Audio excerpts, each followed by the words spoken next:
location and get connected. And Well, she works from this all day, and so she just handed me her computer whoops. and her stuff. Okay. Well, we said we would start again at 6:35, and it is 6:35. So I'll call to order the regular meeting, West Valley City Council. We note that we have 6 members of the council present. 2, 4, 5. Yeah, 5 right now. Councilman Nordfeld will join us shortly, I'm sure. Councilwoman Lang, I believe, will not be joining us tonight. So with that, we do have a quorum with 5.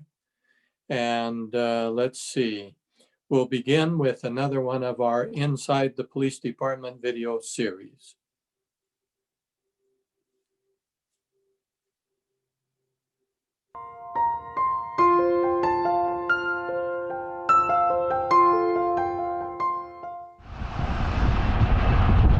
An organized neighborhood is a safer neighborhood. And thanks to West Valley City Neighborhood Services, bringing your neighbors together is easier than ever. We help organize neighborhood organizations, neighborhood watch groups, block parties, anything that kind of brings community together or neighborhoods together. We try to help residents find that resource and connect them to how to do that. Neighborhood Watch partners neighbors with police and with each other. The Neighborhood Watch program is one of those tools to help residents connect together, to understand what's going on in the neighborhood, to come together to address issues that they may identify, and to basically create a safer, happier neighborhood to live in. That was the case for Renee Layton and her West Valley City neighborhood. I've been doing Neighborhood Watch since about 2005, and I just was hearing a lot of people voicing concerns about speeding and about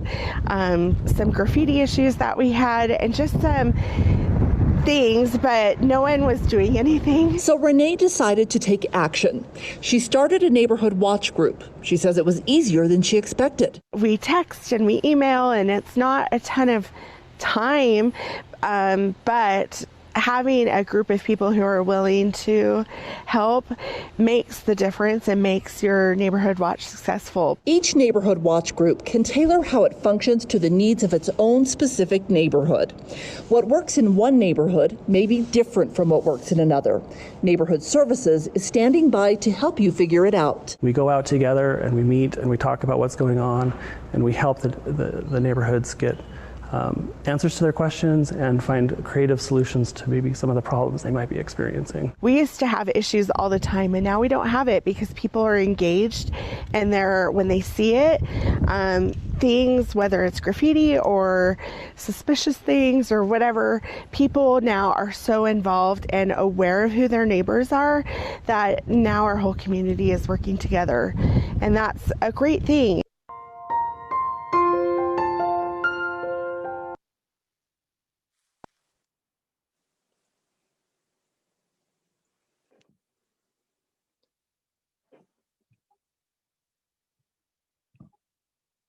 Okay, make sure I get everything right there. Thank you.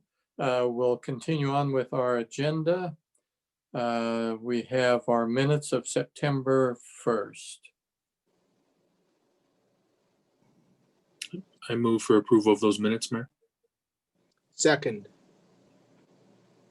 Then without objection, the minutes will stand approved. Not hearing any objections, then that is unanimous. Thank you. Next is our public comment period. How many people do we have, Nicole? We just have one person, Jim Visock. Okay, then let's go ahead and bring him on. Good evening, Mayor. I'll keep it short since it looks like the agenda's short. Driving through my neighborhood, which I do regularly, I've noticed that people are putting out bulk waste. They'll put it out for 1 week, it gets picked up, but then they'll start putting it out and it'll sit out there for the whole month since it's only one time a week.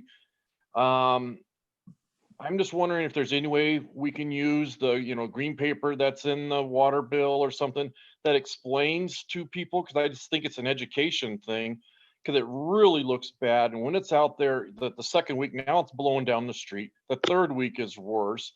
And like now, it's still another week before it picks up around here. And there's several people, and with these winds, there's trash everywhere.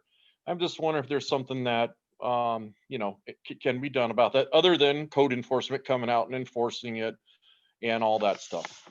That's all I have tonight. Be safe, stay strong. Thank you. No one else came on, Nicole? No, sir. Okay, then to our city manager. Any comments? Yes, thanks, Mayor. Since this is kind of a just convenient time, I thought I'd give you and the council a little quick update on the windstorm situation from today. You'll remember I left y'all group meet early on as to what the situation was, somewhere around, I think it was around 9-10 in the morning. We really didn't have much damage in the city, and comparatively, we have not sustained much damage compared to like Salt Lake or the East Bench areas. However, we did have some damage to the building over at the Cultural Center, as noted earlier. We had a tree blown out of City Hall's property, ended up in 27th West. We also are going to be sending some cleanup crews to help assist Salt Lake City tomorrow at their request. Russ is organizing that. And then also, because we do still have somewhere between 5,000 and 9,000 customers out of power at this time, there's going to be a warming center. One of the stake centers over on 40th West is going to be open tonight in case anybody is cold. We're putting that word out through our channels. So we didn't have a whole lot of really traumatic experience, of course, being 2020. That's a relative term. But I just thought to give you the update there that things seem to be fairly well in hand. Wayne, Yes. that warming center is on 36th West and 44th South. Thank you, Don. I didn't have John's. Yes, 39th South and 40th West is what I have here. Maybe that's the wrong address, but anyway, but there is one. Maybe you've got the correct one. That's our stake center, and it wasn't put out as a warming center this afternoon by the mayor. Okay. All right. That's all I've got, Mayor. Thanks. Thank you. Any other comments from the council members?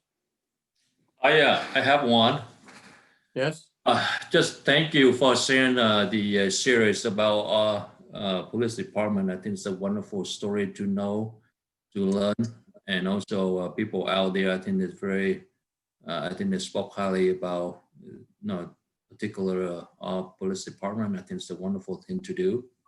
I just wonder about we can do something similar to this, like my hometown story. We can bring that to another level on a surface, so people they can look at it, a story here in our city, and they can participate and can maybe give their hands for this project. That's all I have. Okay, thank you. Anyone else?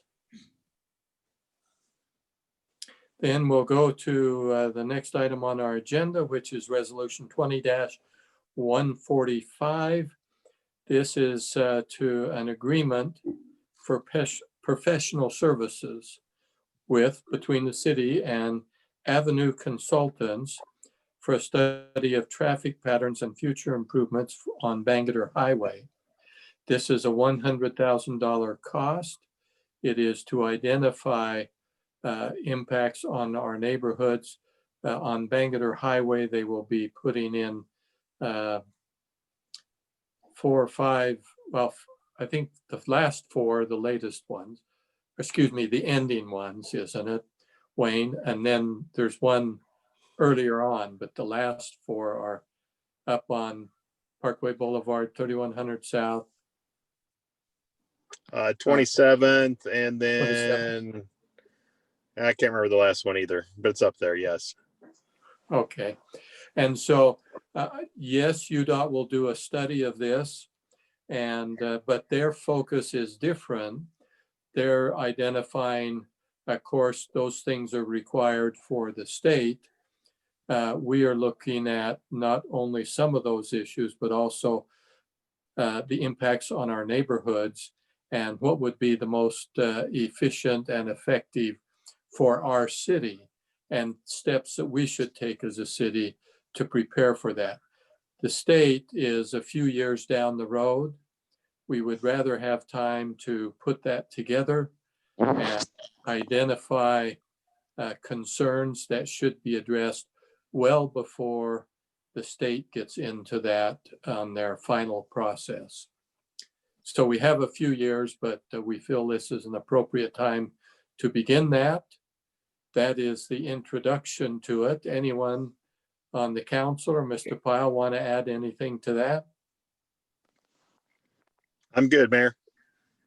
Hearing none, then to the council. Move for approval of resolution 20-145. Second. Any further comments?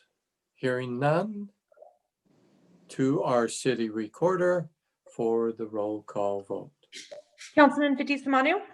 Aye. Councilman Bueller. Aye. Councilman Hune. Aye. Councilman Christensen. Yes. Councilman Nordfelt. Yes. And Mayor Bigelow. Aye. Motion passes unanimously. Okay. Next on our agenda,